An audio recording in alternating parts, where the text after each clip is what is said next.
Bismillahirrahmanirrahim. Assalamualaikum warahmatullahi wabarakatuh. Selamat datang kembali di Fakta Sejarah. Kembali Fakta Sejarah melanjutkan kisah yang dituliskan oleh Puji Kejora, diadaptasi dari sebuah kisah dan didramatisir sedemikian rupa agar alurnya bisa kita pahami bersama-sama. Dan sebelum kita masuk ke bagian berikutnya, mari kita berdoa dulu. A'udzu bikalimatillahil tammati min syarri ma khalaq. Bismillahirrahmanirrahim. Wa huwas samiul alim.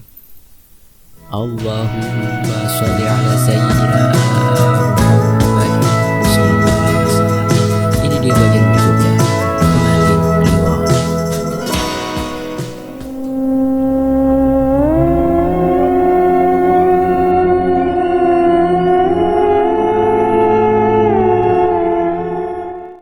Setelah merasakan nikmatnya darah manusia, aku kembali merasa segar dan bugar.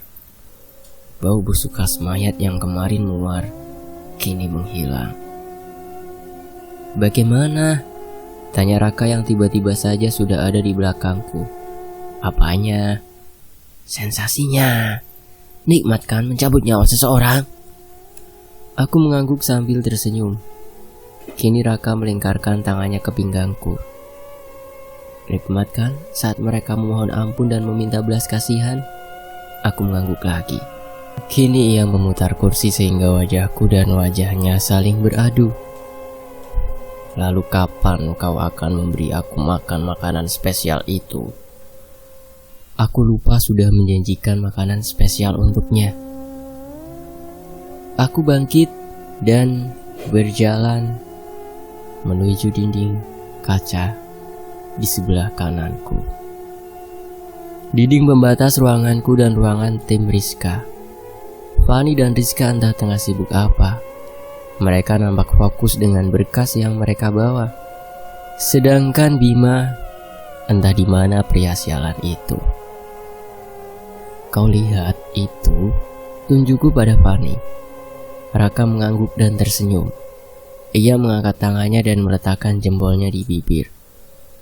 Dia makanan spesialmu, ujarku. Bagaimana kau tahu kalau dia spesial? Tanya Raka memastikan. Aku mendekatkan bibirku ke telinganya. Ia masih saja menatap ke arah Fani.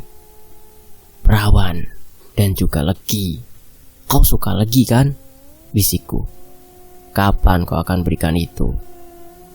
Kurai dagunya dan memandang wajahnya yang tampan. Pandainya dia merubah wajah. Wajah tampan dan menggoda.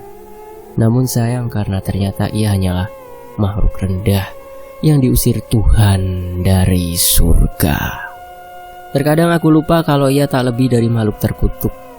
Namun mau bagaimana lagi? Sekarang aku pun sama sepertinya. Larut dalam dendam membuatku bersekutu dengannya. Dan aku kini sederajat dengannya. Tak peduli jika aku harus mendekam di neraka, bagiku keadilan harus tetap ditegakkan. Sementara itu di sisi lain, lorong rumah sakit nampak lengang. Aku berjalan menuju kamar tempat Arya dirawat. Satu persatu kamar aku masuki, namun belum ketemu juga dengan yang namanya Arya. Aku berjalan lagi, menyusuri lengangnya malam di lorong rumah sakit. Jika aku masih hidup, mungkin aku sekarang akan ketakutan. Namun kini justru mereka yang tak kasat mata yang takut padaku. Karena aku istri sang iblis penunggu goa keramat di tepi pantai selatan. Di bawah rindangnya pohon beringin yang ada di sisi kanan rumah sakit, nampak seonggok makhluk berbungkus seperti permen. Ya, permen menjijikkan berbau bangkai. Dulu aku sangat menakutinya. Apalagi ketika Rizka mulai bercerita tentang bagaimana menyeramkannya rupa makhluk itu. Namun sekarang, makhluk itu justru tak berkutik ketika melihatku. Tubuhnya sedikit terbungkuk saat aku mendekat ke arahnya. Kau tahu kamar Arya? Tanyaku padanya. Matanya yang keluar dan menggantung di pipi itu mulai bergerak ketika ia menganggukkan kepalanya. Tak lama tubuhnya berpaling ke arah kanan dan ia memajukan sedikit dagunya. Tanda Arya ada di sebelah sana. Oke, makasih. ucapku. Aku berjalan menuju ke arah yang ditunjukkan si pocong. Namun baru beberapa langkah, semakhluk perempuan berbaju kumal terbang menghampiriku. Ia berkacak pinggang sambil melotot ke arahku. "Mau apa kau kemari?" gertaknya. Mata dengan lingkaran hitam itu semakin melotot keluar. Rambut hitamnya yang kumal dan acak-acakan tertiup angin malam. "Aku mencari seseorang," jawabku datar. Ia melayang semakin mendekatiku, mengitari tubuhku lalu mendekatkan wajahnya ke wajahku. Matanya yang melotot hampir keluar menatapku penuh curiga. Jengah, aku berjalan menjauhinya. Si permen sugu sudah hilang entah kemana. Hanya bau busuknya saja yang masih tertinggal. "Mau kemana kau? Urusan kita belum selesai," teriaknya. Aku berbalik ke arahnya. Ternyata ia sudah memanggil beberapa teman sekastanya. Mereka berjajar membentuk lingkaran mengelilingiku. "Mau apa kalian?" tanyaku sengit. "Ini wilayah kami. Tidak sembarangan setan boleh masuk," ujar salah satu yang pertama menemuiku tadi. Sepertinya dialah pemimpin pasukan Kunti itu. "Aku hanya mencari seseorang," jawabku. "Tetap, harusnya kau izin padaku." Aku mengangkat kedua tanganku ke samping tubuhku. Perlahan aku mulai menyalurkan energi yang diberikan suami iblisku. Sebuah api berwarna merah menyala keluar dari kedua tanganku. Nampak ketakutan di raut menyeramkan para Kunti itu, kecuali Kunti yang pertama menemuiku. "Kau mau adu kekuatan denganku, ha?" gertaknya. "Ayo kita buktikan siapa yang lebih kuat," jawabku dengan senyuman sinisku. "Baik, aku terima tantanganmu," jawabnya lalu melayang ke atas. Ia berputar-putar di atasku sambil tertawa cekikikan. "Kalau aku menang, kalian tak boleh lagi mengusirku dimanapun aku berada," teriakku dengan kepala tengada. "Kalau kau kalah, cepat angkat kaki dari sini," teriaknya dari atas lalu kembali cekikikan. Astaga, suara tawanya yang menjijikan itu membuat muak. Kuperkuat energiku hingga api yang keluar dari tanganku mulai membesar. Barisan Kunti yang mengepungku tadi satu persatu pergi. Mereka ketakutan. Aku mulai melempar api-api itu ke arah Kunti yang melayang di atasku. Rupanya ia pandai menghindari seranganku. "Coba lagi gadis iblis," teriaknya sambil tertawa. Kurang ajar. Aku semakin memperbanyak api dan bertubi-tubi melempar ke arahnya. "Mana bisa kau menandingi kegesitanku," teriak Kunti itu. Oke, kali ini aku akan fokus dan mengamati gerak-geriknya. 1 detik, 2 detik, 3 detik. Dan aku tahu kelemahannya. Setiap 4 detik ia akan mengepakkan tangannya ke atas. Dengan secepat kilat ku bidik tangannya agar ia tak bisa terbang lagi. Prup. Kunti itu terjatuh dengan posisi pantat yang lebih dulu mendarat. "Ah, sakit," ujarnya sambil mengelus-elus pantatnya. Kuulurkan tanganku membantunya bangkit. Mulanya ia melirik sinis, tapi kemudian menerima uluran tanganku. "Aku hanya mencari seseorang yang sudah menghancurkan hidupku," ujarku. "Siapa namanya?" Aryadi," jawabku. "Oh, yang kecelakaan mobil itu ya?" Aku menganggukkan kepalaku.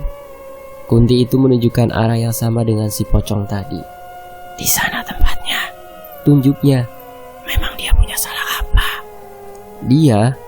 Aku menatap mata Kunti itu lekat. "Dia merampas kehidupanku." Si Kunti menganggukkan kepalanya, hampir saja lepas saat ia terlalu kuat mengangguk. "Kalau butuh bantuan, panggil saja namaku. Kunti itu ya," ujarnya. Aku berlalu meninggalkan Kunti itu bersama kawan-kawannya. Tengah fokus menuju ke kamar Arya, dia kembali memanggilku. "Apa?" ujarku berbalik. "Kalau kau ketemu pocong tadi lagi, tolong jauhi." "Kenapa?"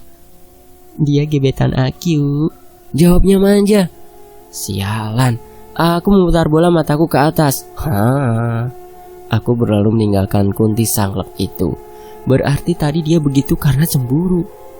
Baru tahu aku jika di dunia berhantuan ada juga hantu bucin.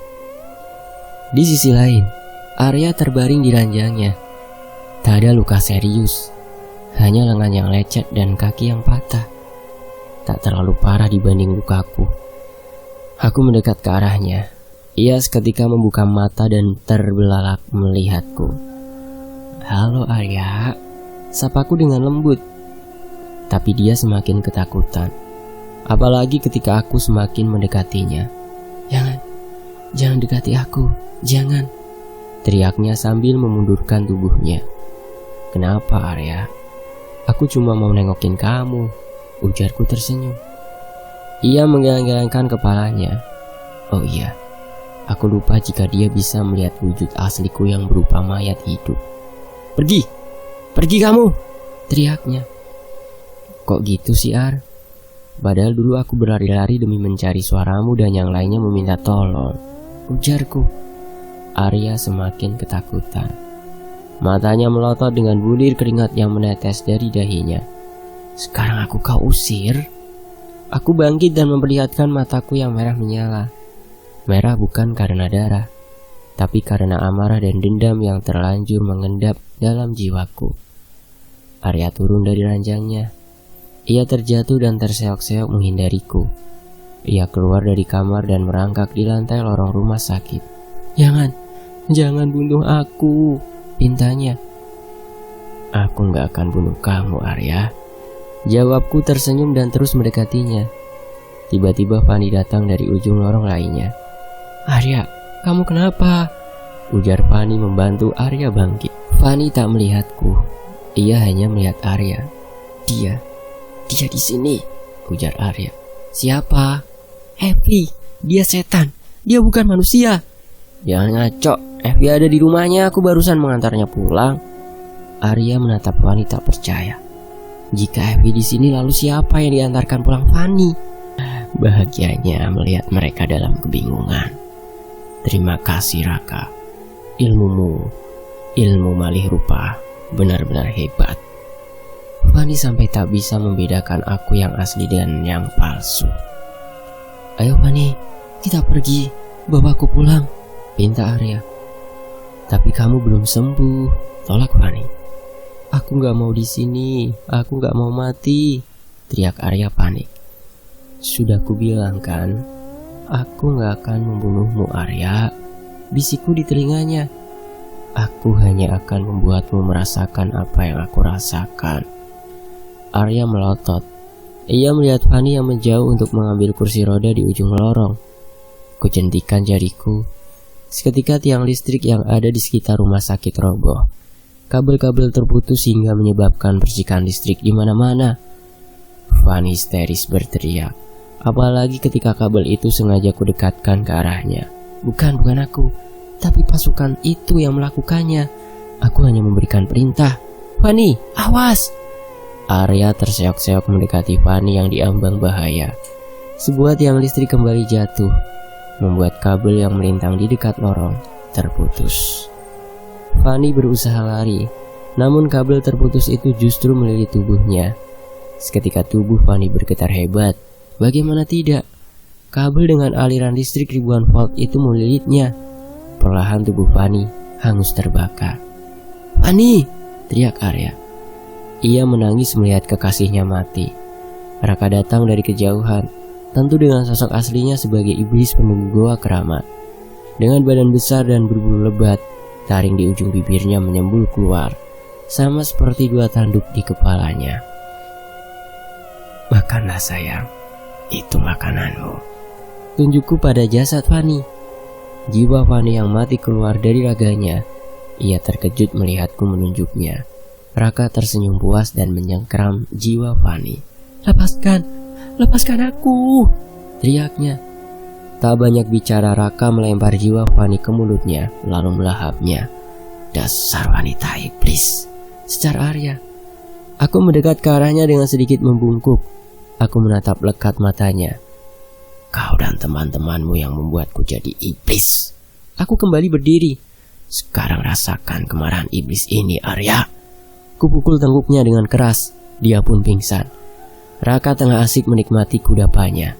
Biarlah jiwa-jiwa yang ikut mati karena tiang listrik yang kurobohkan menjadi santapan kudapan Raka. Setidaknya aku tak perlu repot memberikan makan untuk beberapa hari ke depan. Setelah melenyapkan Fanny, kuputuskan untuk pulang. Sejenak mengistirahatkan raga yang memang sudah tak bernyawa. Kejam. Mungkin itu yang orang lain pikirkan.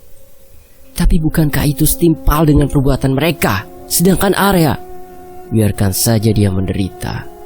Aku sama sekali tak peduli. Sama seperti dia yang tak peduli dengan nyawaku waktu itu. Sampai di rumah, aku mengganti bajuku dengan gaun tidur berwarna merah marun. Setelah membersihkan wajah, aku beranjak ke ranjang dan mulai membaringkan tubuhku. Saat hendak memejamkan mata, telingaku mendengar suara nafas tercekat di tenggorokan. Kutajamkan lagi telingaku untuk memastikan suara itu. Suara itu makin keras. Aku mendengus kesal. Suara itu sudah hampir sebulan ini mengganggu tidurku. Aku bergegas menuju kamar sebelah yang menjadi sumber suara. Kubanting pintu dengan kasar hingga menabrak dinding. Seorang perempuan tua tengah terbaring di ranjang. Perempuan yang hanya tinggal kulit dan tulang saja. Matanya melotot dan mulutnya menganga. Setitik air bening jatuh meluncur dari pelupuk matanya. Tak bisakah kau diam? Bentakku. Mata wanita itu melirik ke arahku. Namun tubuhnya tetap terbaring kaku di ranjang. Jangan tatap aku seperti itu. Aku mendekat ke arahnya. Seketika bau pesing dan kotoran manusia menyeruak masuk ke penciumanku. Lebih menjijikan dari bau darah yang amis dan anyir. Astaga, ini kamar apa kandang ayam sih? Bau! Aku bergidik, lalu berjalan kembali menuju pintu, menjauh dari perempuan itu. Sebelum kembali menutup pintu, sejenak aku meliriknya. Bibirnya bergerak-gerak seolah hendak bicara, tapi aku tak peduli. Segera aku tutup pintu kamar tersebut dengan keras. Saat hendak berbalik, tiba-tiba Raka sudah berdiri di belakangku. Kenapa marah-marah istriku yang manis? Godanya dengan mencubit hidungku. Kenapa tak kuambil saja nyawa wanita itu? Menyebalkan, gerutuku. Belum saatnya sayang. Jawabnya berusaha memelukku. Tapi dengan tegas aku menolak pelukannya. Ia menatapku heran, tapi lalu tersenyum lagi. Aku bosan mendengar suaranya, baunya dan... sudahlah. Kugibaskan tanganku di depan wajahnya. Raka berjalan menuju ruang tamu lalu membanting tubuhnya ke sofa. Aku mengikutinya dan duduk tepat di depannya. Ia melirik sambil terus tersenyum. Kenapa? Tanyaku melihatnya tersenyum padaku. Tidak, hanya saja kau nampak cantik malam ini, pujinya. Bullshit, aku melengos ke arah lain. Ayolah, ambil nyawanya biar aku tenang. Bosan rasanya tiap mau istirahat terganggu dengan suara wanita itu, bujukku. Wanita mana? Ia tersenyum kembali. Wanita yang sudah melahirkanmu itu? Iya, wanita yang sama yang sedang terbaring kaku di sana. Raka tertawa terbahak-bahak. Ia kembali berdiri mendekat ke arahku. Kini tepat berada di depanku dengan kedua tangan bertumpu pada lengan sofa yang kududuki. Sejenak kuperhatikan wajahnya yang tampan. Hembus nafasnya yang sedingin es menyapu wajahku. Ia menatapku sangat lekat. Harusnya kau bersyukur aku tak mencabut nyawanya. Apakah iblis pernah bersyukur ia sudah tercipta di dunia? Haha, Evi, kau tahu kenapa aku tak mencabut nyawanya? Aku menggeleng pelan. Perjanjian. Itu karena perjanjian yang ditawarkannya padaku. Perjanjian apa? Tentu saja perjanjian untuk membangkitkanmu. Apalagi? Raka tersenyum luas dan beranjak berdiri membelakangiku. Ia kembali duduk di kursinya dan menaikkan kedua kakinya di atas meja. Ia menatap langit-langit ruang tamu. seolah mengingat-ingat sesuatu. Sejenak ia menghela nafas panjang lalu kembali menatapku. Kita masuk ke point of view Raka atau sudut pandang dari Raka ya. Melihat perempuan tua memeluk jasad putrinya membuatku tersenyum bahagia. Aku di sini Raka ya. Akan ada satu lagi yang menjadi pengikut setiaku. Pengikut yang akan menemaniku di neraka jahanam sampai hari kiamat nanti. Aku tak akan disiksa sendirian. Aku akan menolongmu, Ibu, tawarku. Wanita tengah baya itu memandangku dengan heran. Matanya menelisik ke dalam mataku mencari sebuah jawaban. Aku akan membantumu membalaskan dendam anakmu. Apakah itu benar? Tanyanya. Tentu saja, Ibu. Ibu? Iya, jadikan aku anakmu dan aku akan membalaskan semua dendammu. Wanita tua itu menatap jasad anaknya yang sudah mati. Yang ia tahu, anaknya mati dibunuh rekan-rekannya. Padahal sebenarnya anaknya mati di tanganku. Membalaskan dendam yang seperti apa? Tanyanya sambil berlutut di samping jasad anaknya, Evi. Pembalasan dendam yang sama seperti yang mereka lakukan pada putrimu, Bu. Jawabku. Ia menatapku lagi kali ini. Kali ini dengan berkaca-kaca dan penuh pengharapan. Aku mau anakku yang membalaskan dendamnya. Biar dia yang mencabut nyawa para pembunuhnya. Bisa kalau itu yang ibu mau. Benarkah? Tentu, Ibu. Aku berjalan mendekati lalu meraih bahunya dan membantunya berdiri. Ku tatap matanya lekat-lekat. Dengan satu syarat, Bu, ucapku. Apa? Nyawanya akan kembali jika ada nyawa yang menggantikan nyawanya, ujarku. Nyawa lain? Maksudnya? Sejenak aku menghela nafas panjang, lalu menatap ibu baruku itu. Ibu yang nantinya akan menemaniku di neraka.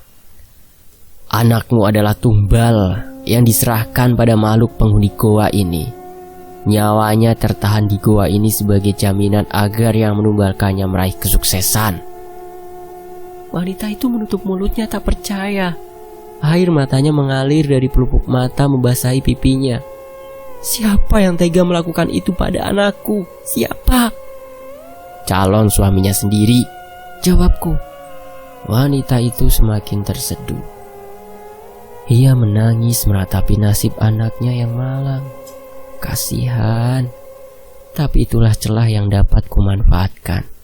Untuk membangkitkannya, tentu saja aku butuh nyawa lain sebagai penggantinya, kataku.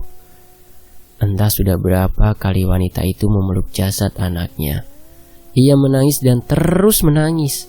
Aku jengah dan mulai menjauh. Kubiarkan ia puas menangisi anaknya. Sambil melihatnya menangis, aku menunggunya dengan duduk di sebuah batu raksasa di dalam gua. Hanya batu, tapi bagiku adalah singgasanaku. Tak ada siapapun yang boleh menyentuhnya, apalagi mendudukinya. Aku ingat pernah membuat tangan seorang pria yang tak sengaja masuk dan menyentuh singgasanaku menjadi bengkak. Aku juga pernah mencabut nyawa seorang yang berlagak sombong di dalam goa ini. Hanya goa. Bagi manusia, ini hanyalah goa. Tapi goa ini adalah istanaku, tempatku berkuasa. Jadi tak ada yang boleh sombong di tempat ini. Hanya aku. Karena aku adalah raja penguasa goa ini. Goa yang dikeramatkan masyarakat setempat. Mereka yang mengkeramatkan dan aku hanya melakukan apa yang mereka pikirkan tentang goa ini. Sungguh merugi sekali itu manusia-manusia. Mereka pikir goa ini berhantu, maka aku akan muncul sebagai hantu.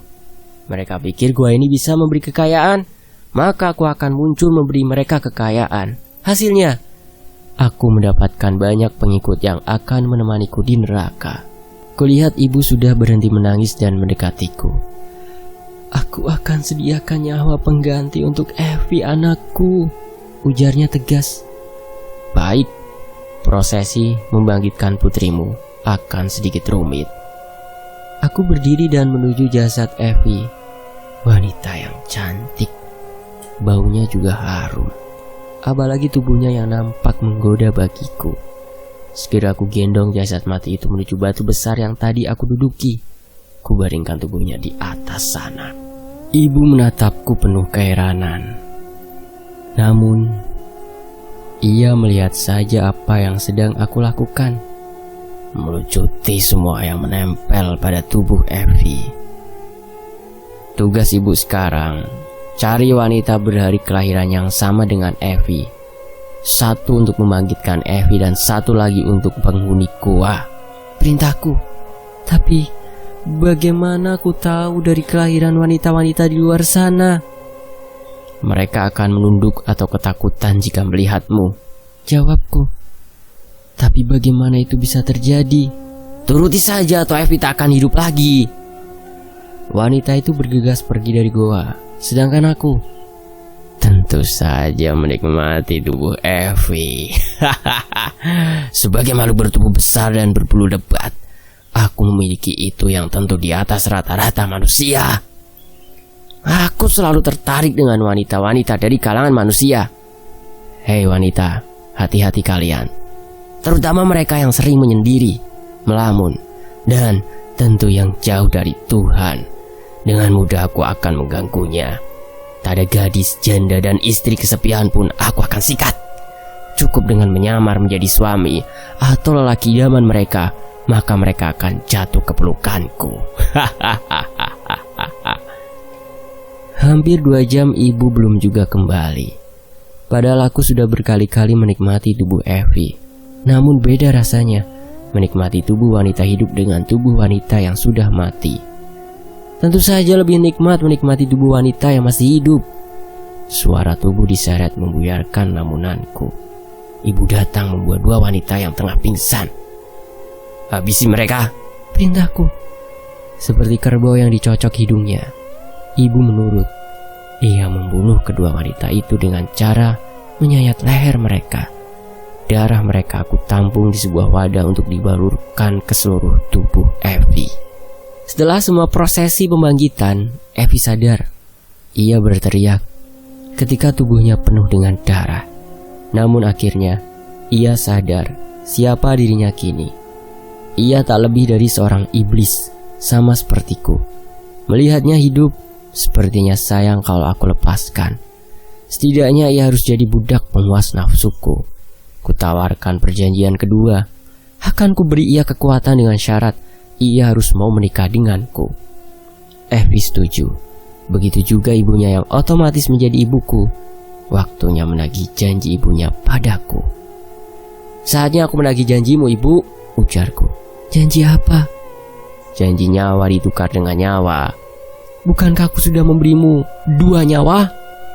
Nyawa mereka untuk membangkitkan Evi. Untuk penukaran tentu aku membutuhkan nyawa lain lagi. Baiklah, aku akan carikan, ujarnya beranjak keluar dari goa. Tak perlu mencari, ibu. Wanita itu berbalik ke arahku. Seketika kuubah diriku menjadi makhluk besar berbulu dengan mata merah dan tanduk di kepala. Ibu ketakutan. Namun aku tak peduli. Kurai tubuhnya ke dalam cengkramanku. Tolong ibu Evi, teriaknya. Gadis yang baru saja kubangkitkan itu hanya tersenyum. Ia menggeleng sambil tertawa terbahak-bahak. Nikmati saja ibu, teriaknya.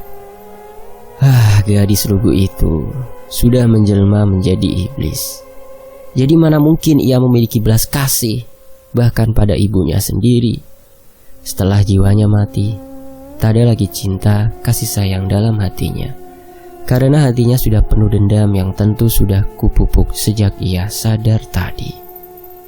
Tubuh wanita tua itu meronta. Ia menendang ke segala arah. Kudekatkan tubuhnya ke wajahku yang lebih besar dari tubuhnya. Lepaskan aku. Aku tak menyahut. Kuperkencang cengkramanku hingga terdengar tulangnya yang bergemeretak patah. Ia meringis kesakitan. Saat itulah kutahan nyawanya. Ia tak akan bisa mati meskipun ia ingin mati. Nyawanya ada di tanganku. Hanya aku yang bisa membuatnya mati. Tapi itu akan terjadi jika Evi berhasil membunuh banyak nyawa. Ingat, banyak nyawa. Bukan hanya Fanny, Arya Bima, dan Rizka, tapi lebih banyak lagi dari mereka. Bersambung. Ketahuilah wahai manusia, dendam yang ada di dalam pikiranmu akan dimanfaatkan sebaik-baiknya oleh setan. Jadi hati-hatilah dalam bertindak tanduk di dunia ini. Terima kasih untuk Puji Kejora. Kisah ini sangat mengingatkan kita agar selalu senantiasa berjalan di jalan yang lurus. Ihdinas Shiratal Mustaqim. Dan sampai jumpa di bagian berikutnya ya. Terima kasih teman-teman. Terima kasih juga yang udah mampir ke channel Cadangan Mimin. Yang belum mampir, boleh dong mampir. Di situ ada cerita silat yang keren tuh. Ada Wulung Seto dan Cindelang. Itu ada di layar akhir. Tinggal disentuh saja, nanti akan langsung masuk ke channel Cadangan Mimin tersebut. Saya pamit ya. Wassalamualaikum warahmatullahi wabarakatuh. Tetap di